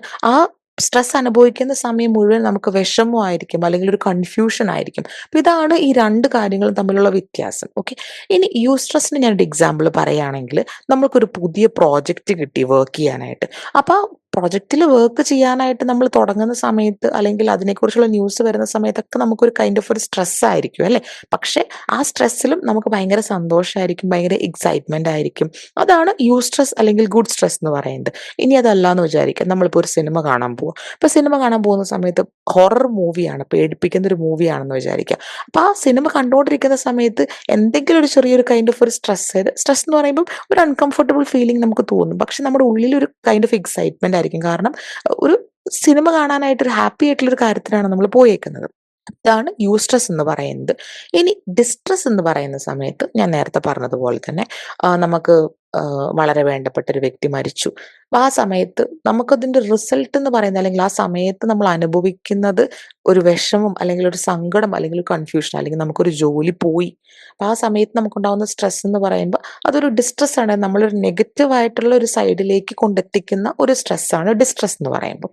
ഇനി ഡിസ്ട്രസ് രണ്ട് തരത്തിലാവാം: അക്യൂട്ട് സ്ട്രെസ്സും ക്രോണിക് സ്ട്രെസ്സും. അക്യൂട്ട് എന്ന് പറഞ്ഞാൽ എപ്പോഴും നമ്മൾ ഓർക്കേണ്ട ഒരു കാര്യം, ഷോർട്ട് സ്പാൻ ആയിരിക്കും. അത് വളരെ കുറച്ച് സമയത്തേക്കുള്ളതാണ് അക്യൂട്ട് സ്ട്രെസ് എന്ന് പറഞ്ഞാൽ. ക്രോണിക് സ്ട്രെസ് എന്ന് പറയുമ്പോൾ വളരെ കൂടുതൽ സമയത്തേക്കുള്ളതായിരിക്കും. അപ്പൊ അക്യൂട്ട് സ്ട്രെസ്സിന് ഡെഫിനേഷൻ ഇവിടെ കൊടുത്തിട്ടുണ്ട്: it is a stress that is intense but does not last for a prolonged period of time. അപ്പൊ അക്യൂട്ട് സ്ട്രെസ് എന്ന് പറയുന്ന സമയത്ത് കാഠിന്യം കൂടുതലുള്ള സ്ട്രെസ് തന്നെയായിരിക്കും. നല്ല ഇന്റൻസ് ആണ് ഇത്. ഈ സ്ട്രെസ് അനുഭവിക്കുന്ന സമയത്ത് നമുക്ക് ബുദ്ധിമുട്ടുകളും വിഷമങ്ങളും ഒക്കെ വളരെ കൂടുതലായിരിക്കും. പക്ഷെ അതൊക്കെ വളരെ ഷോർട്ട് ആയിട്ടുള്ള ഒരു ടൈം പീരീഡിലേക്ക് മാത്രമായിരിക്കും. ഇനി ക്രോണിക് സ്ട്രെസ് ആണെന്നുണ്ടെങ്കിൽ നമുക്ക് ചിലപ്പം ഒരുപാട് കാഠിന്യമുള്ള ഒരു സ്ട്രെസ് ആയിരിക്കണമെന്നില്ല. പക്ഷെ അത് കുറേ നാളത്തേക്ക് നീണ്ടു നിൽക്കും. ഓക്കെ, എന്താണ് ഇപ്പോൾ ഒരു എക്സാമ്പിൾ പറയാ, അക്യൂട്ട് സ്ട്രെസ് എന്ന് പറയുമ്പോൾ നമുക്ക് വേണമെങ്കിൽ ഒരു എക്സാമിനേഷൻ റിസൾട്ട് എന്നൊക്കെ വേണമെങ്കിൽ പറയാം. അതായത് നമ്മളൊരു എക്സാമിന്റെ റിസൾട്ട് നോക്കിയിരിക്കുകയാണ്. അപ്പൊ ആ ഒരു സമയത്തേക്ക് നമുക്ക് ഭയങ്കര സ്ട്രെസ്സാണ് അല്ലേ, വളരെ കാഠിന്യം അധികമുള്ളൊരു സ്ട്രെസ്സാണ്. പക്ഷെ ഒരു ഷോർട്ട് പീരിയഡിലേക്കുള്ള റിസൾട്ട് വരുന്ന അത്രയും സമയമാണ് നമുക്ക് ഈ സ്ട്രെസ് ഉള്ളൂ. ഇനി ക്രോണിക് സ്ട്രെസ് എന്ന് പറയുന്ന സമയത്ത് ഇപ്പൊ നമുക്കൊരു അസുഖമാണെന്ന് വിചാരിക്കാം. ആ അസുഖത്തിന് നമ്മൾ ട്രീറ്റ്മെന്റ് എടുത്തുകൊണ്ടിരിക്കുന്ന ഒരു സമയമാണ്. അപ്പൊ ആ ട്രീറ്റ്മെന്റ് തീരുന്ന അത്രയും സമയം, ആ അസുഖം മാറുന്ന അത്രയും സമയം നമുക്ക് നീണ്ടു നിൽക്കുന്ന ഒരു സ്ട്രെസ് ആയിരിക്കും. പക്ഷെ ചിലപ്പോൾ ഒത്തിരി കാഠിന്യമുള്ള ഒരു സ്ട്രെസ് ആയിരിക്കണം എന്നില്ല, അത് ലെസ് ഇന്റൻസ് ആയിരിക്കും. ഇതാണ് അക്യൂട്ട് ആൻഡ് ക്രോണിക് സ്ട്രെസ് തമ്മിലുള്ള ഡിഫറൻസ്. ഇനി തേർഡ് കൈൻഡ് ഓഫ് സ്ട്രെസ് ആണ് ന്യൂ സ്ട്രെസ് എന്ന് പറഞ്ഞാൽ, അല്ലെങ്കിൽ ന്യൂട്രൽ സ്ട്രെസ് എന്നാണ് പറയാം. ന്യൂട്രൽ എന്ന് പറഞ്ഞാൽ എന്താ, നല്ലതും അല്ല ചീത്തയല്ല, നമ്മളൊരു നടുക്ക് നിൽക്കുകയാണ്, ന്യൂട്രൽ ആയിട്ട് നിൽക്കുക എന്ന് പറയും അല്ലെ. എന്താണ് ന്യൂട്രൽ സ്ട്രെസ് എന്ന് പറഞ്ഞു കഴിഞ്ഞാൽ, ഇപ്പം നമ്മുടെ മേല് ഡയറക്റ്റ് ആയിട്ട് ഒരു ഇമ്പാക്റ്റ് ഇല്ലാത്ത ഒരു സ്ട്രെസ്സിനെയാണ് ന്യൂട്രൽ സ്ട്രെസ് എന്ന് പറയുന്നത്. ഇത് സ്ട്രെസ്ഫുൾ ആയിരിക്കാം, പക്ഷെ അതിന് പ്രത്യേകിച്ച് സിറ്റുവേഷൻ സ്ട്രെസ്ഫുൾ ആയിരിക്കും, പക്ഷെ നമ്മുടെ മേളിൽ അതിന് ഒരു നല്ല വശവും ഇല്ല, അതുപോലെ ഒരു ബാഡ് ആയിട്ടുള്ള ഒരു സൈഡും ഇല്ല. ഓക്കെ, ഒരു എക്സാമ്പിൾ പറയുകയാണെങ്കിൽ, ഇപ്പൊ നമ്മൾ രാവിലെ ന്യൂസ് ടി വിയിൽ കാണുന്ന സമയത്ത് നമ്മൾ അറിയാണ് ഏതെങ്കിലും ഒരു സ്ഥലത്ത്, നമ്മളിൽ നിന്ന് വളരെ ദൂരെ ഒരു സ്ഥലത്ത് സുനാമി സംഭവിച്ചു, അല്ലെങ്കിൽ ഒരു പക്ഷേ അമേരിക്കയിൽ എന്താണ് എർത്ത് ക്വേക്ക്, അതായത് ഭൂചലനം ഉണ്ടായി. അപ്പൊ നമുക്ക് എന്തെങ്കിലും ഒരു സ്ട്രെസ് ഉണ്ടാവും? ഇല്ല. സിറ്റുവേഷൻ ആക്ച്വലി സ്ട്രെസ്ഫുൾ ആണ് അല്ലെ. ഒരു സുനാമി അല്ലെങ്കിൽ ഒരു ഒരു എർത്ത് ക്വേക്ക് എന്നൊക്കെ പറയുന്ന സമയത്ത് വളരെ സ്ട്രെസ്ഫുൾ ആയിട്ടുള്ള സിറ്റുവേഷൻ ആണ്. പക്ഷെ നമ്മളുടെ മേളിൽ, നമ്മൾ ഇത്രയും അകലെ ആയതുകൊണ്ട്, നമ്മുടെ അടുത്തൊന്നും ഉള്ള കാര്യമില്ലാത്തതുകൊണ്ടും നമ്മുടെ മേളിൽ അതിന് പ്രത്യേകിച്ച് ഒരു ഡയറക്റ്റ് ഇമ്പാക്റ്റ് ഉണ്ടാവില്ല. അതിനെയാണ് ന്യൂ സ്ട്രെസ് എന്ന് പറയുന്നത്. ഇനി നെക്സ്റ്റ് ഫോർത്ത് ടൈപ്പാണ് ഹൈപ്പർ സ്ട്രെസ് എന്ന് പറയുന്നത്. ഹൈപ്പർ എന്നുള്ള ടേം എവിടെ കണ്ടാലും നിങ്ങൾ ഓർക്കേണ്ടത്, ഹൈപ്പർ എന്ന് പറയുമ്പോൾ കൂടുതൽ എന്നാണ് അതിന്റെ അർത്ഥം. അപ്പൊ ഹൈപ്പർ സ്ട്രെസ് എന്ന് പറഞ്ഞാൽ എക്സസീവ് സ്ട്രെസ് അല്ലെങ്കിൽ കൂടുതൽ സ്ട്രെസ്. അതായത് ഇപ്പം ഞാൻ എന്ന് പറയുന്ന ഒരു വ്യക്തി, എനിക്ക് എന്താ പറയാ, ഒരു ലിമിറ്റ് ഉണ്ടല്ലേ ചില കാര്യങ്ങൾ ചെയ്യുന്നതിന്. ഇപ്പൊ ഞാൻ ചെയ്യുന്ന ജോലി ഒരുപക്ഷെ 5 മണി വരെയാണ് എൻ്റെ ജോലി. പക്ഷെ എന്നെ 9 മണി വരെയും എനിക്ക് ഓവർ ടൈം തന്നിട്ട് എന്നെ വർക്ക് ചെയ്യിപ്പിക്കുക എന്ന് വിചാരിക്കുക. ആ ഒരു സമയത്ത് എനിക്ക് വളരെ അധികം ഒരു സ്ട്രെസ് ഉണ്ടാവില്ലേ. അതാണ് ഈ ഹൈപ്പർ സ്ട്രെസ് അല്ലെങ്കിൽ എക്സസീവ് സ്ട്രെസ് എന്നുള്ളത് കൊണ്ട് ഉദ്ദേശിക്കുന്നത്. അതല്ലാന്നുണ്ടെങ്കിൽ ഇപ്പൊ ഒരു വ്യക്തി എന്നുള്ള നിലയ്ക്ക് നമുക്ക് നമുക്ക് ചില കഴിവുകൾ ഉണ്ടാവും അല്ലെ. അപ്പൊ ചിലപ്പോൾ നമുക്ക് ഒരു എന്താ പറയാ, പൊതുവായിട്ടുള്ളൊരു സദസ്സിൽ പോയിട്ട് പബ്ലിക്കായിട്ട് ചില കാര്യങ്ങൾ സംസാരിക്കുന്നത്, പബ്ലിക് സ്പീക്കിങ്ങിനുള്ള കഴിവുണ്ടാവില്ല. പക്ഷേ നമ്മളെ ആരെങ്കിലും നിർബന്ധിച്ച് ഒരു പബ്ലിക് സ്പീക്കിങ്ങിന്, ഒരു പൊതുവായിട്ടുള്ള സദസ്സിലേക്ക് സംസാരിക്കാനായിട്ട് വിടുവാണെന്നുണ്ടെങ്കിൽ നമുക്ക് ഭയങ്കര അധികം സ്ട്രെസ് ആയിരിക്കും. അപ്പോൾ അതാണ് ഈ ഹൈപ്പർ സ്ട്രെസ് അല്ലെങ്കിൽ എക്സസീവ് സ്ട്രെസ് എന്നുള്ളതോട് ഉദ്ദേശിക്കുന്നത്. ഇനി ലാസ്റ്റ് ടൈപ്പാണ് ഹൈപ്പോ സ്ട്രെസ് എന്ന് പറയുന്നത്. ഇപ്പോൾ ഹൈപ്പോ എന്ന് പറഞ്ഞാൽ എപ്പോഴും ഇൻസഫിഷ്യൻ്റ്, അത് വേണ്ടത്ര പോലും ഒരു സ്ട്രെസ്ഫുൾ സിറ്റുവേഷൻ എന്ന് പോലും വിളിക്കാൻ പറ്റുന്നില്ല. കാരണം നമുക്ക് ബേസിക് ആയിട്ട് വേണ്ട, ഞാൻ പറഞ്ഞല്ലോ നേരത്തെ, നമുക്ക് ഒരു ബേസിക് സ്ട്രെസ് നമ്മുടെ ലൈഫിൽ ആവശ്യമാണ്. അത്ര പോലും സ്ട്രെസ്ഫുൾ അല്ലാത്തൊരു സിറ്റുവേഷൻ, അതിനെയാണ് ഹൈപ്പോ സ്ട്രെസ് എന്ന് പറയുന്നത്. ഒരു എക്സാമ്പിൾ പറയുകയാണെന്നുണ്ടെങ്കിൽ, ആഹ് എന്നും ഒരേപോലെ ചെയ്യുന്ന ഒരു ജോലിക്കാണ് നമ്മൾ പോകുന്നതെന്ന് വിചാരിക്കുക. അത് പ്രത്യേകിച്ച് എന്താ പറയുക, ജോലി എന്നൊന്നും പറയാനില്ല, എന്നും ഒരേപോലെ റിപ്പീറ്റഡ് ആയിട്ട് ചെയ്യുന്ന ഒരു കാര്യം ത്തിനാണ് നമ്മൾ പോകുന്നത്, അല്ലെങ്കിൽ അങ്ങനത്തെ ഒരു മേഖലയിലാണ് നമ്മൾ വർക്ക് ചെയ്യുന്നതെന്ന് വിചാരിക്കുക. നമുക്ക് ഒരു തരത്തിലുള്ള സ്ട്രെസ്സും ഉണ്ടാവില്ല അല്ലെ. അതാണ് ആക്ച്വലി ഹൈപ്പോ സ്ട്രെസ് എന്ന് പറയുന്നത്. നമുക്ക് പ്രത്യേകിച്ച് ചാലഞ്ച് ഒന്നുമില്ല, പ്രത്യേകിച്ചൊരു വെല്ലുവിളികളൊന്നും നിറഞ്ഞൊരു ജോലിയല്ല. വളരെ ബോറടിച്ചിരിക്കുന്ന, അധികം ആൾക്കാരൊന്നും വരാത്ത അത്തരത്തിലൊരു ജോലിയാന്ന് വിചാരിക്കുക. അപ്പൊ നമുക്ക് ഒട്ടും സ്ട്രെസ്സായിട്ട് തോന്നില്ല അല്ലെ. തോന്നിയ സമയത്തിന് ചെന്നാൽ മതി, തോന്നിയ സമയത്തിന് വരാം. അപ്പം ഒട്ടും സ്ട്രെസ്ഫുൾ അല്ലാത്തൊരു സിറ്റുവേഷൻ, അതിനെയാണ് നമ്മൾ ഹൈപ്പോ സ്ട്രെസ് എന്ന് പറയുന്നത്. ഓക്കെ. അപ്പൊ ഇതാണ് 5 ടൈപ്പ് ഓഫ് സ്ട്രെസ്. ഇനി അടുത്ത ഒരു ഏരിയ ആണ് സിംപ്റ്റംസ് ഓഫ് സ്ട്രെസ് എന്ന് പറയുന്നത്. അതൊരു വ്യക്തിക്ക് സ്ട്രെസ് അനുഭവിക്കുന്ന സമയത്ത് എന്തൊക്കെ ലക്ഷണങ്ങൾ അല്ലെങ്കിൽ സിംപ്റ്റംസ് ആണ് നമുക്ക് കാണാനായിട്ട് പറ്റുക. 4 കാറ്റഗറി ആയിട്ട് തിരിച്ചിട്ടുണ്ട്: physical, psychological, emotional, behavioural. Physical എന്ന് പറഞ്ഞാൽ എന്താ? ശാരീരികമായിട്ട് കാണാൻ പറ്റുന്ന സിംറ്റംസ്. സൈക്കോളജിക്കൽ എന്ന് പറഞ്ഞാൽ മാനസികമായിട്ട്. ഇമോഷണൽ എന്ന് പറഞ്ഞാൽ നമ്മുടെ വൈകാരികമായിട്ട്, മൂഡുമായിട്ട് ബന്ധപ്പെട്ട കാര്യങ്ങൾ. ബിഹേവിയറൽ എന്ന് പറഞ്ഞാൽ നമ്മുടെ സ്വഭാവത്തിൽ അല്ലെങ്കിൽ പ്രവൃത്തിയിൽ കണ്ടുവരുന്ന വ്യത്യാസങ്ങൾ. ഓക്കെ. അപ്പൊ നമുക്ക് ഓരോന്നും ഡീറ്റെയിൽ ആയിട്ട് കാണാം ട്ടോ. ആദ്യം ഫിസിക്കലാണ്. ഫിസിക്കലിൽ എന്തൊക്കെയാണ്? റാപ്പിഡ് പൾസ്, അതായത് പൾസ് റേറ്റ് വളരെയധികം കൂടുക. പൗണ്ടിങ് ഹാർട്ട് എന്ന് പറഞ്ഞാൽ നെഞ്ചിടിപ്പ് കൂടുക. ചിലപ്പം എന്താ പറയാ, ഭയങ്കരമായിട്ട് പടപടാന്ന് നെഞ്ചിടിക്കുന്ന ആ ഒരു ഫീലിംഗ്. അതുപോലെ ഇൻക്രീസ്ഡ് പെർസ്പിറേഷൻ. പെർസ്പിറേഷൻ എന്ന് നമ്മൾ നന്നായിട്ട് വേർക്കുക. Tense of arm and leg muscles. Basically മസിൽസിന്റെ വേദനകളുണ്ടാവും, മസിൽസ് പെയിൻ ഉണ്ടാവുക. ഷോർട്ട്നെസ് ഓഫ് ബ്രെത്ത്, പെട്ടെന്ന് നമുക്ക് ശ്വാസം കിട്ടാത്ത പോലെ തോന്നുക, അല്ലെങ്കിൽ ശ്വാസം നിലയ്ക്കുന്ന പോലെ തോന്നുക. ഗ്രിറ്റിംഗ് ഓഫ് ടീത്ത്, അതായത് നമ്മൾ പല്ല് കടിക്കുക. ഹെഡേക്സ്, ഇൻഡൈജഷൻ, അതായത് തലവേദന ഉണ്ടാവുക, അല്ലെങ്കിൽ ഭക്ഷണം ദഹിക്കാതെ വരുന്ന പോലത്തെ ഒരു ഫീലിംഗ്. നംനെസ് എന്ന് വെച്ചാൽ മരവിപ്പ് ഉണ്ടാവുക. ഡ്രൈ മൗത്ത്, പെട്ടെന്ന് തൊണ്ടയിൽ വെള്ളമൊക്കെ വറ്റി നമുക്ക് തൊണ്ട വരളുന്ന പോലെ തോന്നുക. പെയിൻ, പല ഭാഗങ്ങളിൽ വേദന ഉണ്ടാവുക. കോൾഡ് സ്വെറ്റ്, അത് ശരീരം മുഴുവൻ തണുത്ത് വരുന്നത് പോലെ തോന്നുക. അബ്ഡോമിനൽ ക്രാംസ്, നമ്മുടെ വയറുവേദന അല്ലെങ്കിൽ അടിവയറ്റിലെ വേദനകൾ തോന്നുക. ഇതൊക്കെയാണ് നമുക്ക് ശാരീരികമായിട്ട് സ്ട്രെസ്ഫുൾ ആയിട്ടുള്ള സിറ്റുവേഷനിൽ ഒരു വ്യക്തി അനുഭവിച്ച് യൂഷ്വലി കണ്ടുവരുന്ന ലക്ഷണങ്ങൾ എന്ന് പറയുന്നത്. ഇനി സൈക്കോളജിക്കൽ ആയിട്ട് എന്തൊക്കെയാണ് ആ വ്യക്തിക്ക് ഉണ്ടാവുന്നത്? ഫീലിംഗ് അപ്സെറ്റ്, അതായത് വളരെയധികം സങ്കടം തോന്നുക. ഇനിബിലിറ്റി ടു കോൺസെൻട്രേറ്റ്, ഒരു കാര്യത്തിൽ ശ്രദ്ധ പതിപ്പിക്കാനായിട്ടുള്ള ബുദ്ധിമുട്ട്. ഇറിറ്റബിലിറ്റി, ഏതിനും പെട്ടെന്ന് ദേഷ്യം വരിക, പെട്ടെന്ന് ഇറിറ്റേറ്റഡ് ആവുക, അസ്വസ്ഥത ഉണ്ടാവുക. ലോസ് ഓഫ് സെൽഫ് കോൺഫിഡൻസ്, ഒരു കാര്യത്തിനും ഒരു കോൺഫിഡൻസ് ഇല്ലാതിരിക്കുക. വറി, ഭയങ്കരമായിട്ട് ഇങ്ങനെ ഒരു ആകുലത. ഡിഫിക്കൽട്ടി ഇൻ മേക്കിംഗ് ഡിസിഷൻസ്, പ്രോപ്പറായിട്ട് ഒരു ഡിസിഷനിലേക്ക് എത്തിപ്പെടാനായിട്ട് ബുദ്ധിമുട്ടായിരിക്കും സ്ട്രെസ്ഫുൾ ആയിട്ടുള്ള ഒരു വ്യക്തിക്ക്. റേസിംഗ് തോട്ട്സ്, അതായത് നമുക്ക് ബേസിക്കലി ഓവർ തിങ്കിങ് എന്ന് വേണമെങ്കിൽ പറയാം. ഇങ്ങനെ ഓരോ കാര്യങ്ങളെക്കുറിച്ച് ചിന്തിച്ചുകൊണ്ടിരിക്കുക, പെട്ടെന്ന് ഒരു ടോപ്പിക്കിൽ നിന്ന് അടുത്ത ടോപ്പിക്കിലേക്ക് മാറിപ്പോവുക. ഇത്തരത്തിൽ ഒരുപാട് ചിന്തകളിലേക്ക് പോകുന്നതിനാണ് റേസിംഗ് തോട്ട്സ് എന്ന് പറയുന്നത്. പല പല ചിന്തകൾ നമ്മുടെ മനസ്സിൽ തലപൊക്കുക. ആബ്സെന്റ് മൈൻഡഡ്നെസ്, തീരെ ശ്രദ്ധയില്ലാത്തൊരവസ്ഥ. അപ്പൊ ഇതൊക്കെയാണ് സൈക്കോളജിക്കൽ സിംറ്റംസ്. ഇനി ഇമോഷണൽ സിംറ്റംസ് ആണ് എങ്സൈറ്റി, ഡിപ്രഷൻ, ആങ്കർ, ഗിൽറ്റ്, ജലസി, അതായത് അസൂയ, ഷെയിം, ഇംപേഷ്യന്റ്, സ്യൂസൈഡൽ ഫീലിങ്സ്. അപ്പോൾ സ്ട്രെസ്ഫുൾ ആയിട്ടുള്ള ഒരു വ്യക്തിയെ സംബന്ധിച്ച് അവർക്ക് പെട്ടെന്ന് ഇമ്പൾസീവ് ആണ്, അതായത് ഒന്നും ചിന്തിച്ച് ചെയ്യാനായിട്ടുള്ളൊരു ഇത് ഉണ്ടാവില്ല. അപ്പൊ പെട്ടെന്ന് ഒരു തോന്നലാണെന്നാ പിന്നെ ഒന്ന് സൂയിസൈഡ് അറ്റംപ്റ്റ് ചെയ്താലോ. അപ്പൊ സൂയിസൈഡൽ ഫീലിങ്സ് അവർക്ക് കൂടുതലായിരിക്കും. ലാസ്റ്റ് കാറ്റഗറിയാണ് ബിഹേവിയറൽ എന്താ പറയാ, സിംറ്റംസ് എന്ന് പറയുന്നത്. അതിൽ കാണുന്നതാണ് ഡിറ്റീരിയറേഷൻ ഇൻ പെർഫോമൻസ് ഇഫക്റ്റീവ്നെസ്. നമ്മളൊരു കാര്യം ചെയ്തു കഴിഞ്ഞാൽ അത് നല്ല രീതിയിൽ ചെയ്ത് കംപ്ലീറ്റ് ചെയ്യാൻ പറ്റാതിരിക്കും. നമ്മൾ സാധാരണഗതിയിൽ ഒരു കുഴപ്പമില്ലാതെ ചെയ്യുന്ന ഒരു കാര്യമായിരിക്കും, പക്ഷെ സ്ട്രെസ്സ് വരുന്ന സമയത്ത് നമുക്ക് നല്ല രീതിയിൽ അത് ചെയ്ത് പൂർത്തീകരിക്കാൻ പറ്റാത്തൊരവസ്ഥ. Smoking or use of alcohol or other drugs. അപ്പൊ ഡ്രഗ് യൂസ് ചെയ്യുക, ആൽക്കഹോൾ യൂസ് ചെയ്യുക, പുകവലിക്കുക. ഇനി അടുത്ത ആക്സിഡന്റ് പ്രോൺനെസ്. സ്ട്രെസ്ഫുൾ ആയിട്ടുള്ള വ്യക്തിയെ സംബന്ധിച്ച് എന്താ പറയാ, പല രീതിയിലുള്ള അപകടങ്ങളിലേക്ക് ചെന്ന് ചാടുവാനായിട്ടുള്ള സാധ്യത വളരെ കൂടുതലായിരിക്കും. Nervous mannerisms, food tapping, nail biting, അതായത് എവിടെയാണെങ്കിലും എന്താ പറയാ, നമ്മളാകെ അസ്വസ്ഥതയാണ് എന്ന് കാണിക്കുന്ന തരത്തില് ആ വ്യക്തിയിലുണ്ടാവുന്ന ചില കാര്യങ്ങളാണ് എപ്പഴും നഖം കടിച്ചോണ്ടിരിക്ക, തലയിൽ എപ്പഴും ഇങ്ങനെ കൈവച്ചുകൊണ്ടിരിക്ക, അതല്ലെങ്കിൽ എപ്പഴും നമ്മുടെ കാലിങ്ങനെ നിലത്ത് തട്ടിക്കൊണ്ടിരിക്ക. അപ്പൊ ഇതൊക്കെ നമുക്ക് ടെൻഷൻ അല്ലെങ്കിൽ സ്ട്രെസ് ഉണ്ടാവുന്ന സമയത്ത് കാണുന്ന ചില ആക്ഷൻസ് ആണ്, അല്ലെങ്കിൽ മാനറിസം ആണ്. ഇനി increased or decreased eating anorexia, അതായത് ചില സമയത്ത് ഭക്ഷണം കഴിക്കുന്നത് വളരെ കൂടുതലായിരിക്കും, ചില സമയത്ത് വളരെ കുറവായിരിക്കും. അപ്പൊ ഇത്തരത്തില് ഈറ്റിംഗ് ഡിസോർഡറുടെ പേരാണ് അനോറക്സിയ എന്ന് പറയുന്നത്. അത്തരത്തിലുള്ള ഡിസോർഡേഴ്സിലേക്ക് കടക്കാനായിട്ടുള്ള സാധ്യതയുണ്ട്. Increased or decreased sleep disorder ഉണ്ടാവാൻ സാധ്യതയുണ്ട്. ഒന്നില്ലെങ്കിൽ ഉറക്കം വളരെ കൂടുതലായിരിക്കും, അതല്ലാന്നുണ്ടെങ്കിൽ വേണ്ടത്ര പോലും ആവശ്യത്തിനുള്ള ഉറക്കം പോലും കിട്ടാത്ത അവസ്ഥ. ഫോബിയ, ഭയങ്കരമായിട്ടുള്ള ഒരു പേടി, സാധാരണ പേടിയല്ല, അതിനും അപ്പുറത്ത് ഭയങ്കരമായിട്ടുള്ള പേടി. ഈറ്റിംഗ്, വാക്കിംഗ്, ടോക്കിംഗ് ഫാസ്റ്റർ, ഇത് ചില സമയത്ത് സ്ട്രെസ്ഫുൾ ആയിട്ടുള്ള വ്യക്തികളെ ശ്രദ്ധിച്ചാൽ കാണാൻ പറ്റും. അതായത് എന്താ പറയാ, ഭയങ്കരമായിട്ട് അങ്ങ് ഫുഡ് കഴിച്ചുകൊണ്ടിരിക്കുക, വേഗം വേഗം വേഗം വാരി കഴിച്ചുകൊണ്ടിരിക്കുക. അതല്ലാന്നുണ്ടെങ്കിൽ വേഗം സ്പീഡിൽ നടക്കുന്ന കാണാം അവര്. അതല്ലാന്നുണ്ടെങ്കിൽ ഒരു സംസാരത്തിൽ തന്നെ ഒരു ശാന്തതയില്ലാതെ വേഗം വേഗം വേഗം ആർക്കോ വേണ്ടി അങ്ങ് വേഗം സംസാരിച്ച സാഹചര്യത്തിൽ നിന്ന് ഒഴിവായി പോവാനായിട്ട് ശ്രമിക്കുന്ന തരത്തിലുള്ള ചില കാര്യങ്ങളൊക്കെ, പ്രവർത്തികളൊക്കെ കാണാൻ പറ്റും. അപ്പൊ ഇതൊക്കെ സ്ട്രെസ്സിന്റെ ലക്ഷണമാണ്. പുവർ ടൈം മാനേജ്മെന്റ്, നല്ല രീതിയിൽ ടൈം മാനേജ് ചെയ്യാൻ പറ്റാത്തൊരവസ്ഥ.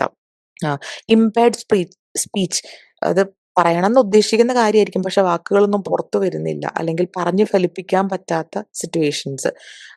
പിന്നെ ചെക്കിംഗ് റിച്വൽസ് എന്ന് പറയുമ്പോൾ ശരിക്കും നമ്മൾ ഒരു എന്താ പറയാ, സൈക്കാട്രിക് ആയിട്ടുള്ള ഒരു സിറ്റുവേഷനിൽ കണ്ടുവരുന്ന ഒരു അസുഖത്തിൽ കണ്ടുവരുന്ന ഒരു പ്രധാന ലക്ഷണമാണ് ഈ ചെക്കിംഗ് റിച്വൽസ് എന്ന് പറഞ്ഞാൽ.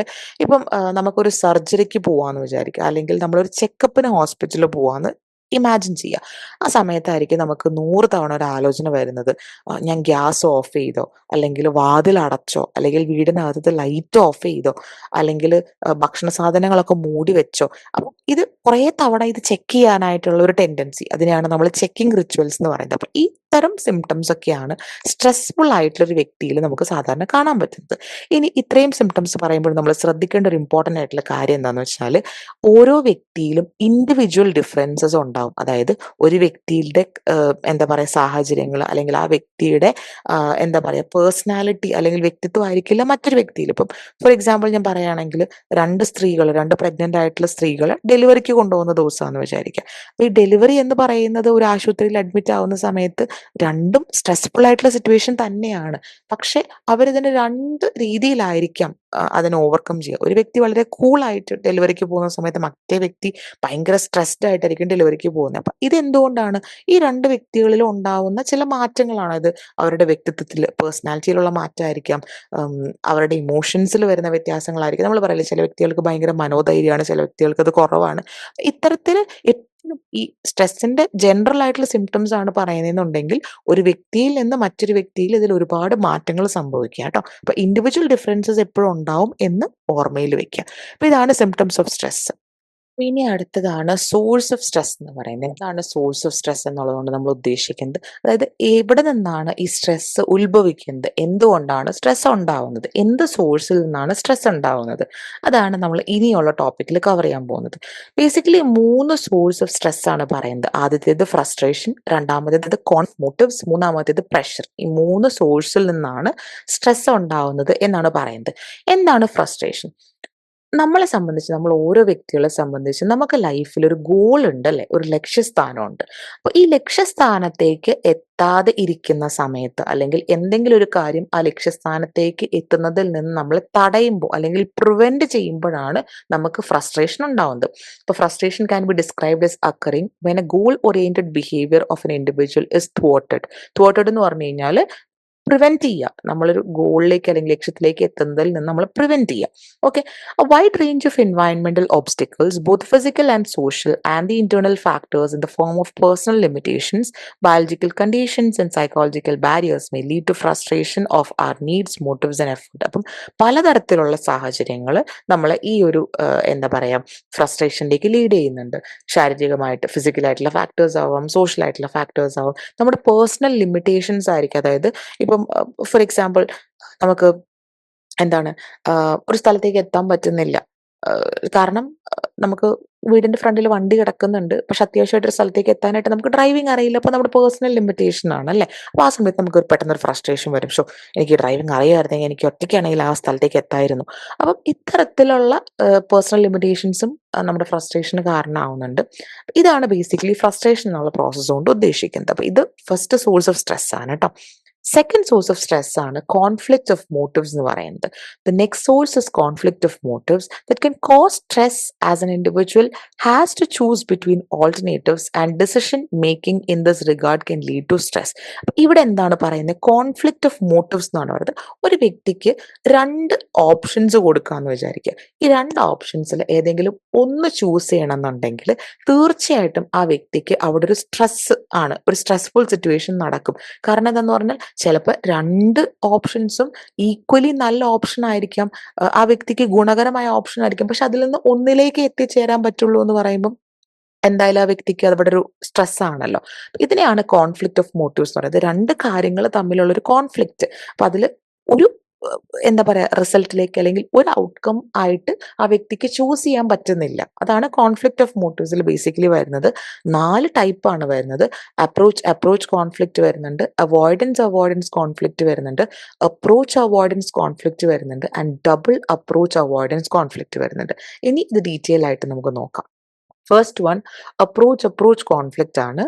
Choose between two goals that are positive and are similar. So approach conflict എന്ന് പറയുന്ന സമയത്ത് ഇവിടെ രണ്ട് ഓപ്ഷൻസ് നമുക്കുണ്ട്. രണ്ടിനും ആ ഒരു വ്യക്തിയുടെ മേളിൽ പോസിറ്റീവ് ആയിട്ടുള്ളൊരു ഇമ്പാക്റ്റ് ആണ്. രണ്ടും ഏതാണ്ട് ഒരുപോലെയുള്ള ഓപ്ഷൻസും ആണ്. അപ്പൊ അതിലൊരെണ്ണം ചൂസ് ചെയ്യുക എന്നുള്ളത് സ്ട്രെസ്ഫുൾ ആയിട്ടുള്ളൊരു കാര്യം തന്നെയാണ്. ഒരു എക്സാമ്പിൾ പറയുകയാണെങ്കിൽ ഇപ്പോൾ ഒരു വ്യക്തിക്ക് പഠിപ്പിക്കാനായിട്ട് ടീച്ചിങ്ങിന് 2 ഓപ്ഷൻസ് വന്നിട്ടുണ്ട്. 2 അടുത്തടുത്തുള്ള കോളേജിലാണ്. ഓൾമോസ്റ്റ് ഒരേപോലത്തെ സാലറി പാക്കേജ് ഒക്കെയാണ്. അപ്പോൾ രണ്ടും നല്ല ഓപ്ഷൻസ് ആണ്. അപ്പോൾ അതിനകത്തുനിന്ന് ഒരെണ്ണം ചൂസ് ചെയ്യുക എന്നുള്ളത് ആ വ്യക്തിക്ക് തികച്ചും സ്ട്രെസ്ഫുൾ ആണ് അല്ലേ?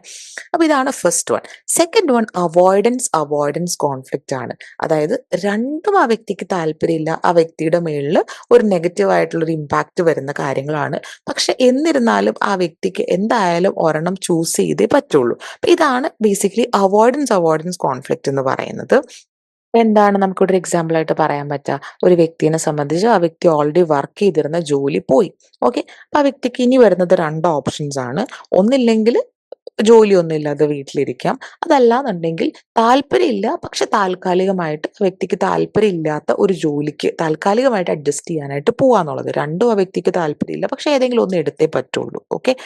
ഇതാണ് അവോയ്ഡൻസ് കോൺഫ്ലിക്റ്റ് എന്ന് പറഞ്ഞാൽ. തേർഡ് വൺ ആണ് അപ്രോച്ച് അവോയ്ഡൻസ് കോൺഫ്ലിക്റ്റ്. ഇവിടുത്തെ ഒരു പ്രത്യേകത എന്താന്ന് പറഞ്ഞാൽ ഒരു ഓപ്ഷനേ ഉള്ളൂ. പക്ഷെ ആ ഓപ്ഷൻ എടുത്താൽ അതിൽ ഒരു പോസിറ്റീവ് സൈഡും ഒരു നെഗറ്റീവ് സൈഡും ഉണ്ട്. അപ്പൊ ഞാൻ നേരത്തെ പറഞ്ഞ അപ്രോച്ചിലും അവോയ്ഡൻസിലും നമുക്ക് 2 ഓപ്ഷൻസ് ഉണ്ട്. പക്ഷെ ഈ തേർഡ് വണ്ണിൽ പറഞ്ഞ അപ്രോച്ച് അവോയ്ഡൻസ് കോൺഫ്ലിക്റ്റിൽ സിംഗിൾ ഗോൾ അല്ലെങ്കിൽ സിംഗിൾ ഓപ്ഷനേ ഉള്ളൂ. അതിൽ തന്നെ ഒരു പോസിറ്റീവ് ആയിട്ടുള്ളൊരു സൈഡും ഉണ്ട്, ഒരു നെഗറ്റീവ് ആയിട്ടുള്ളൊരു സൈഡും ഉണ്ട്. ഇപ്പൊ നമുക്കറിയാം കുറേ കുട്ടികൾ ആരും തന്നെ എന്താ പറയാ, നമ്മുടെ നാട്ടിൽ ആരും തന്നെ നിൽക്കുന്നില്ല. എല്ലാവരും അബ്രോഡ് പോവാണ് അല്ലേ?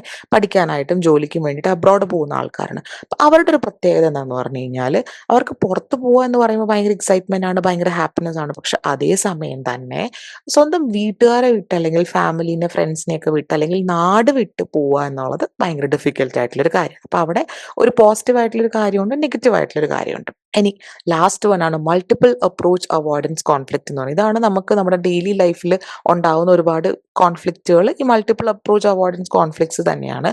ഇതിൽ 2 ഓപ്ഷൻസ് ഉണ്ട്. ഓരോ ഓപ്ഷനും ഒരു പോസിറ്റീവ് സൈഡും നെഗറ്റീവ് സൈഡും ഉണ്ട്. ഇപ്പം ഒരു എക്സാമ്പിൾ പറയുകയാണെങ്കിൽ നമ്മൾ +2 കഴിഞ്ഞിട്ടുള്ള കുട്ടികൾ അല്ലെങ്കിൽ ഡിഗ്രി കഴിഞ്ഞിട്ടുള്ള കുട്ടികളെ സംബന്ധിച്ച് ഒരു കോഴ്സ് സെലക്ട് ചെയ്യുന്ന സമയത്ത് ചിലപ്പോൾ ചില കുട്ടികൾക്ക് ആർട്സിൽ വരുന്ന കോഴ്സ് എടുക്കാൻ താല്പര്യമായിരിക്കും. അതായത് മ്യൂസിക് പഠിച്ച് അതിൽ മുന്നോട്ട് പോകാനായിട്ട്, അല്ലെങ്കിൽ ഡാൻസ് പഠിച്ച് അല്ലെങ്കിൽ എന്തെങ്കിലും ആർട്സ് പഠിച്ച് മുന്നോട്ട് പോകാനായിട്ട് അവർക്ക് ഭയങ്കര ഇൻട്രസ്റ്റ് ആയിരിക്കും. പക്ഷെ അവരുടെ പേരൻസിന് ഭയങ്കര താല്പര്യം കുറവായിരിക്കും. പേരൻസിന് ഒരു പക്ഷേ വേറെ എന്തെങ്കിലും എൻജിനീയറിങ് അല്ലാന്നുണ്ടെങ്കിൽ മറ്റെന്തെങ്കിലും സയൻസ് സ്ട്രീമോ അല്ലെങ്കിൽ കൊമേഴ്സ് സ്ട്രീമിലോ ഒക്കെ കുറച്ചും കൂടെ എന്താ പറയുക, ജോലി സാധ്യതയുള്ള കോഴ്സസ് എടുത്ത് പഠിക്കാനായിരിക്കും അവർക്ക് കൂടുതൽ താല്പര്യം ഉണ്ടാവുക. പക്ഷെ അത് കുട്ടികളെ സംബന്ധിച്ച് തീരെ ഇൻട്രസ്റ്റ് ഉണ്ടാവില്ല. അപ്പോൾ 2 ഓപ്ഷൻസ് ഉണ്ട്. ഒന്ന്, കുട്ടികൾക്ക് ഇഷ്ടമുള്ള ഓപ്ഷൻ അത് പേരൻസിന് ഇഷ്ടപ്പെടില്ല. 2, പേരൻസിന് ഇഷ്ടമുള്ള ഓപ്ഷൻ കുട്ടികൾക്ക് ഇഷ്ടപ്പെടില്ല. അപ്പോൾ ഇതിലൊരെണ്ണം ചൂസ് ചെയ്യൽ ഭയങ്കര സ്ട്രെസ്ഫുൾ ആണ്. അപ്പോൾ ഇതാണ് 4 ടൈപ്പ് ഓഫ് കോൺഫ്ലിക്ട്സ് എന്ന് പറയുന്നത്. ഇനി നെക്സ്റ്റ് സോഴ്സ് ഓഫ് സ്ട്രെസ് ആണ് പ്രഷർ. ഇപ്പം 3 പറഞ്ഞതിൽ ലാസ്റ്റാണ് പ്രഷർ എന്ന് പറഞ്ഞാൽ. Pressure is yet another source of stress that can be external or internal. External pressures are results of demands from the environment, responsibilities and obligations that are mainly social in nature, as well as demands and expectations of the significant persons in our life. Internal pressures are caused by our own self for maintaining the picture of ourselves as we think we could and should be. Yes. അപ്പൊ pressure എന്ന് പറഞ്ഞാൽ basically സമ്മർദ്ദമാണ്. 2 ടൈപ്പാണുള്ളത്. External ഉണ്ട്, internal ഉണ്ട്. Already നമ്മൾ വായിച്ച് കണ്ടതാണ്. External എന്ന് പറഞ്ഞാൽ എന്താണ്? പുറത്തു നിന്ന് ഉണ്ടാവുന്ന സമ്മർദ്ദം. അതായത് നമ്മുടെ ചുറ്റുമുള്ള സാഹചര്യങ്ങൾ മൂലം ഉണ്ടാവുന്ന സമ്മർദ്ദമാവാം, എന്തെങ്കിലും മാറ്റങ്ങൾ വരുമ്പം അതുമൂലം ഉണ്ടാവുന്ന സമ്മർദ്ദമാവാം, അതല്ലാന്നുണ്ടെങ്കിൽ ചില വ്യക്തികൾ നമ്മുടെ ജീവിതത്തിൽ ഉണ്ടാക്കുന്ന സമ്മർദ്ദങ്ങളാവാം. ഇതാണ് എക്സ്റ്റേണൽ പ്രഷേഴ്സ് എന്ന് പറയുന്നത്. ഇപ്പൊ ഞാൻ ഇതിന് കുറേ എക്സാമ്പിൾസ് നമ്മൾ കണ്ടല്ലോ. ഞാൻ പറഞ്ഞു, ജോലി മാറ്റം വരുന്നത്, അല്ലെങ്കിൽ ബോസ് നമ്മളോട് എന്തെങ്കിലും കാര്യം കൂടുതൽ ടൈം വർക്ക് ചെയ്യാൻ പറയുന്ന, അല്ലെങ്കിൽ അങ്ങനെ എന്തെങ്കിലുമൊക്കെയാണ് എക്സ്റ്റേണൽ ആയിട്ടുള്ള പ്രഷറിന്റെ റീസൺ എന്ന് പറയുന്നത്. ഇനി ഇന്റേണൽ ആയിട്ടുള്ള പ്രഷറിന്റെ റീസൺ എന്ന് പറയുന്ന സമയത്ത് നമ്മൾ നമ്മളെക്കുറിച്ച് തന്നെ നമുക്ക് ഉണ്ടാക്കി വെച്ചേക്കുന്ന ഒരു ധാരണയുണ്ട്, അല്ലെങ്കിൽ നമ്മുടെ ഉള്ളിൽ ഒരു തോന്നലുണ്ട്, ഞാൻ ഇങ്ങനെ ആയിരിക്കണം, ഞാൻ ഇങ്ങനെ ആയാലും ശരിയാവുള്ളൂ. അപ്പം എവിടെയെങ്കിലും ആ ഒരു ധാരണ തെറ്റുന്ന സമയത്ത് അതാണ് ഇന്റേണൽ പ്രഷർ, അല്ലെങ്കിൽ നമ്മുടെ ഇന്റേണൽ ആയിട്ടുള്ള സമ്മർദ്ദത്തിന് കാരണമാവുന്നത്. ഇപ്പൊ ഞാൻ അതിനൊരു എക്സാമ്പിൾ പറയുകയാണെങ്കിൽ, നമുക്ക് ഒരു ആഗ്രഹമാണ് +2 സയൻസ് സ്ട്രീം എടുക്കണം. ഓക്കെ. അപ്പൊ അതിന് നമുക്കറിയാം 10ലും +1ലൊക്കെ നല്ല മാർക്ക് വേണം. സപ്പോസ് നമ്മുടെ മാർക്ക് ഒരു എന്താ പറയാ, ഒരു ലെവലിനേക്കാളും കുറവാണെന്ന് വിചാരിക്കാം. അപ്പൊ നമുക്ക് സയൻസ് സ്ട്രീമിലേക്ക് കടക്കാനായിട്ടുള്ള സാധ്യത കുറവായിരിക്കും. അപ്പൊ ആ സമയത്ത് നമ്മളോട് തന്നെ പറയാണ്, ഓ, എനിക്ക് പഠിക്കാനായിട്ടൊരു കഴിവില്ല, അതാണ് എനിക്കിപ്പോൾ മാർക്ക് കുറഞ്ഞത്, അതുകൊണ്ട് എനിക്ക് ഇനി സയൻസ് എടുക്കാനും പറ്റില്ല, അല്ലെങ്കിൽ ഞാൻ ആ സയൻസ് സ്ട്രീം എടുക്കണം എന്നാ വിചാരിച്ചേ, ഇനിയിപ്പം ഞാൻ ആഗ്രഹിച്ച ഒരു കാര്യങ്ങൾ നടക്കില്ല, അല്ലെങ്കിൽ എനിക്ക് എൻ്റെ ലക്ഷ്യസ്ഥാനത്തേക്ക് എത്താൻ പറ്റില്ല, എന്താ പറയാ, ഞാൻ ഒരു മണ്ടിയാണ്, അത്തരത്തിലൊക്കെ നമ്മൾ വിചാരിച്ചു കഴിഞ്ഞാൽ അതാണ് ഇന്റേണൽ ആയിട്ടുള്ള ഒരു പ്രഷർ, അല്ലെങ്കിൽ നമുക്ക് ഇന്റേണൽ ആയിട്ടുള്ള ഒരു സമ്മർദ്ദത്തിന് കാരണമാവുക. കാരണം നമ്മൾ നമ്മളെക്കുറിച്ച് തന്നെ സെറ്റ് ചെയ്ത് വെച്ചേക്കുന്ന ഒരു ഇമേജ് ഉണ്ട്. ആ ഇമേജിന് ഒരു കോട്ടം തട്ടുമ്പോഴാണ് ഇന്റേണൽ പ്രഷർ ഉണ്ടാവുന്നത്.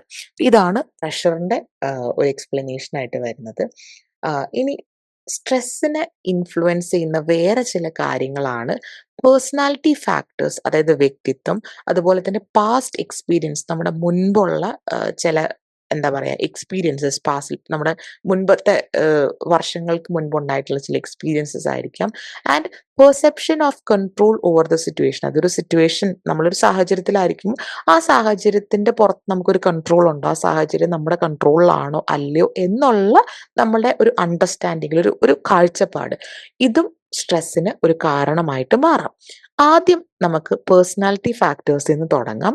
സോ പേഴ്സണാലിറ്റി ഫാക്ടേഴ്സിൽ പറയുന്നത് type A and type B personalities ഉള്ള ആൾക്കാരുടെ പ്രത്യേകതയാണ്. ഇനി നമ്മൾ പേഴ്സണാലിറ്റിയിലേക്ക് വരുന്ന സമയത്ത് ടൈപ്പ് എ പേഴ്സണാലിറ്റിക്കാരുടെ ഏറ്റവും വലിയ പ്രത്യേകത എന്താണെന്ന് വെച്ചാൽ, അവർ ഭയങ്കര ഹറിയിലാണ്, എല്ലാ കാര്യങ്ങളും സ്പീഡിൽ ചെയ്തു തീർക്കുക, വേഗം ചെയ്തു തീർക്കുക, വളരെ റെസ്റ്റ്ലെസ് ആണ്. അതായത് ഒന്ന് ഒന്ന് ഇരുത്തി ചിന്തിച്ച് ചെയ്യാനായിട്ടുള്ള സമയമൊന്നുമില്ല, വളരെ ഇറിറ്റേറ്റഡ് ആണ്, പെട്ടെന്ന് പെട്ടെന്ന് ഒരു കാര്യങ്ങൾ ചെയ്തു തീർക്കണം. അതുപോലെ ഒരേ സമയം പല കാര്യങ്ങളും മൾട്ടി ടാസ്കിങ്ങിലൊക്കെ ഇൻവോൾവ് ആയിട്ടുള്ള ആൾക്കാരാണ് ടൈപ്പ് എ പേഴ്സണാലിറ്റി അല്ലെങ്കിൽ വ്യക്തിത്വം ഉള്ളവർ. അപ്പം അതേസമയം തന്നെ അവർക്ക് ഭയങ്കര അച്ചീവ്മെന്റ് മോട്ടിവേഷൻ ആയിരിക്കും. അത് ഓരോ കാര്യങ്ങൾ നേടിയെടുക്കണം, ഭയങ്കര അച്ചീവ്മെന്റ് ഓറിയന്റേഷൻ ആണ്. അതുപോലെ ഭയങ്കര കോമ്പറ്റീറ്റീവ് സ്പിരിറ്റ് ആണ്. എന്താണ് കോമ്പറ്റീറ്റീവ് സ്പിരിറ്റ് എന്ന് പറഞ്ഞാൽ, ഞാൻ ചെയ്യുന്ന ഒരു കാര്യം മറ്റൊരാളെക്കാളും എപ്പോഴും മികച്ച് നിൽക്കണം, നന്നായിട്ട് നിൽക്കണം, അങ്ങനെ ഭയങ്കര ഒരു കോമ്പറ്റീഷൻ ആണ്. അതേസമയം തന്നെ ഈ ടൈപ്പ് എ പേഴ്സണാലിറ്റിക്കാരെ സംബന്ധിച്ച് അവർക്ക് ഭയങ്കര ആങ്സൈറ്റി, അത് ആകുലതയും വളരെ കൂടുതലാണ്. അപ്പൊ നിങ്ങൾക്ക് ഏകദേശം ഊഹിക്കാം, ടൈപ്പ് എ പേഴ്സണാലിറ്റിക്കാർക്ക് ടൈപ്പ് എ പേഴ്സണാലിറ്റി ഉള്ള വ്യക്തികൾക്ക് സ്ട്രെസ് ഭയങ്കര കൂടുതലായിരിക്കും. നേരെ തിരിച്ച് ടൈപ്പ് ബി പേഴ്സണാലിറ്റിക്കാരെ സംബന്ധിച്ച് അവർ കുറച്ചും കൂടെ റിലാക്സ്ഡ് ആണ് ലൈഫിൽ. ഒരുപാട് എന്താ പറയുക, ഹൈ കോമ്പറ്റീറ്റീവ് സ്പിരിറ്റും അച്ചീവ്മെന്റ് മോട്ടിവേഷനും ഒന്നും ഇല്ലാതെ വളരെ റിലാക്സ്ഡ് ആയിട്ട് അവരുടെ ഒരു താളത്തിനനുസരിച്ച് ലൈഫ് മുന്നോട്ട് കൊണ്ടുപോകുന്ന വ്യക്തികളാണ്. അപ്പൊ അങ്ങനെയുള്ള വ്യക്തികൾക്ക് പൊതുവെ സ്ട്രെസ് ഉണ്ടാവുന്നത് വളരെ കുറവായിരിക്കും. അപ്പൊ ഇതാണ് ടൈപ്പ് എ ടൈപ്പ് ബി തമ്മിൽ സ്ട്രെസ് അനുഭവിക്കുന്നതിലുള്ള വ്യത്യാസം. ടൈപ്പ് എ പേഴ്സണാലിറ്റി ഉള്ളവർക്ക് സ്ട്രെസ് എക്സ്പീരിയൻസ് വളരെ കൂടുതലായിരിക്കും, ടൈപ്പ് ബി പേഴ്സണാലിറ്റിക്കാർ വളരെ റിലാക്സ്ഡ് ആയിരിക്കും. അതുപോലെ തന്നെ ഇത് മാത്രമല്ല, നമുക്ക് നമ്മുടെ ഡെയിലി ലൈഫിൽ നടക്കുന്ന ഈവൻസ് ആയിക്കോട്ടെ, നമ്മുടെ വർക്കിൽ നടക്കുന്ന വർക്ക് പ്രഷർ ആയിക്കോട്ടെ, എന്താ പറയുക, ചിലപ്പോൾ നമ്മളൊരു ട്രാഫിക്കിൽ പോയി നിൽക്കുന്ന സമയത്ത് ഉണ്ടാകുന്ന സ്ട്രെസ് ആയിരിക്കും. അങ്ങനെ പല പല പല സിറ്റുവേഷൻസ്, ഈവൻസ് ഒക്കെ സ്ട്രെസ്സിന് കാരണമാവും. ഓക്കെ. ഇനി ഞാനിപ്പോൾ മുൻപ് പറഞ്ഞ 3 കാര്യങ്ങൾ, അതായത് pressure, frustration, conflict of motifs, ഇതൊക്കെ ഒരു ബ്രോഡർ ആയിട്ടുള്ള എന്താ പറയുക സോഴ്സ് ആണ്. അത് വലിയ വലിയ കാരണങ്ങളാണ്. ഇനി സ്പെസിഫിക് ആയിട്ട് സ്ട്രെസ്സിന് കാരണമാകുന്ന ചില കാര്യങ്ങളാണ് life events, social conditions, daily hassles, interpersonal relationships ഒക്കെ. ഇതൊക്കെ ഞാൻ ഓൾറെഡി പറഞ്ഞിട്ടുണ്ട്. നമ്മളിപ്പോൾ ഒരു വ്യക്തി, നമ്മളും വേറൊരു വ്യക്തിയും തമ്മിലുണ്ടാകുന്ന ഒരു കോൺഫ്ലിക്റ്റ്, അതായത് ഒരു വാക്ക് തർക്കം അല്ലെങ്കിൽ എന്തെങ്കിലും ബുദ്ധിമുട്ട്, ഇതൊക്കെ സ്ട്രെസ്സിലേക്ക് ലീഡ് ചെയ്യും. ഓക്കെ. ഇനി നെക്സ്റ്റ് വൺ എന്ന് പറയുന്നത് മെഷർമെന്റ് ഓഫ് സ്ട്രെസ് ആണ്. നമുക്ക് എങ്ങനെയാണ് സ്ട്രെസ്സിനെ മെഷർ ചെയ്യാൻ പറ്റുക?